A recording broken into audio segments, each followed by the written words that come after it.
Kilalanin natin po ang bagong talaga na Ombudsman ng Republika ng Pilipinas. Walang iba ako hindi siya, Boying Remulla.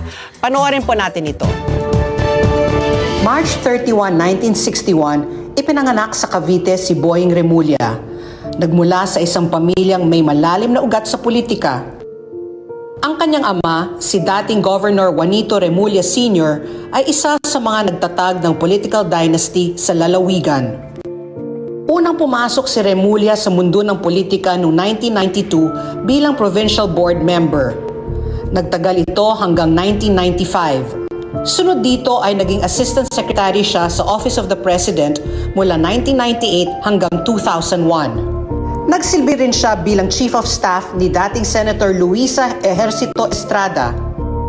Naging kinatawan siya ng ikatlong distrito ng Cavite noong 2004 hanggang 2013 at 2019 hanggang 2022. Naging governor naman siya ng Cavite mula 2016 hanggang 2019. Sa Kongreso, isa siya sa naging pangunahing tagapag-usig sa impeachment trial ni Chief Justice Renato Corona noong 2012, isang mahalagang yugto sa kasaysayan ng hustisya sa bansa.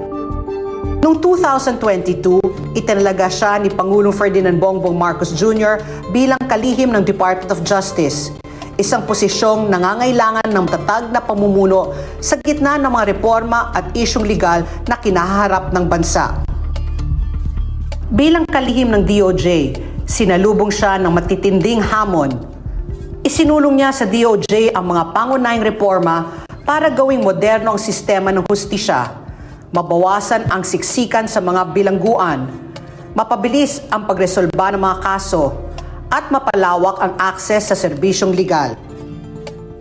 Hindi siya nakaligtas sa mga kontrobersiya, partikular sa issue ng pagsusuko kay dating Pangulong Rodrigo Duterte sa International Criminal Court. Kinasuhan pa siya ni Presidential Sister Senator Amy Marcos dahil dito. Ibinasura ng Office of the Ombudsman ang naturang kaso ilang linggo lang bago siya naitalaga. Pinalitan niya sa Office of the Ombudsman si Samuel Martires na natapos ang termino noong Hulyo. Bilang bagong ombudsman, nakaatang kay Remulla ang pagtitiyak na magagawa ng Office of the Ombudsman ang trabaho nito, partikular sa mga kasong may kinalaman sa korupsyon sa pamahalaan ng patas at mabilis.